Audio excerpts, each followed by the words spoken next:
విజయనగరం జిల్లా రాజాంలో మున్సిపల్ కార్మికులు ఆందోళన చేపట్టారు. తమ సమస్యలు పరిష్కరించాలంటూ మున్సిపల్ కార్యాలయం ముందు ధర్నాకు దిగారు. సమస్యల పరిష్కారానికై 2 రోజుల పాటు రిలే నిరాహార దీక్షలకు సిద్ధమయ్యారు. యంత్రాంగం స్పందించకపోతే సమ్మెబాట పడతామని సంఘ నాయకులు హెచ్చరించారు.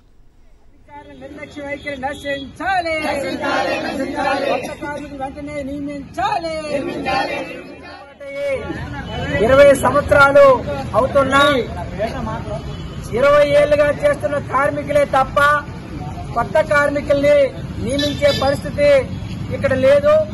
ప్రధానంగా పాలకవర్గం లేకపోవడం వలన అధికారులు తమ ఇష్టారాజ్యంగా ఇక్కడ వ్యవహరిస్తున్న పరిస్థితి ఉంది.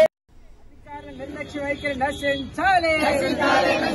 కొత్త కార్మికులు వెంటనే నియమించాలి.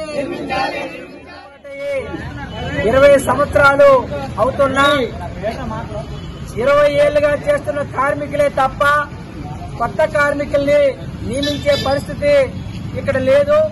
ప్రధానంగా పాలకవర్గం లేకపోవడం వలన అధికారులు తమ ఇష్టారాజ్యంగా ఇక్కడ వ్యవహరిస్తున్న పరిస్థితి ఉంది.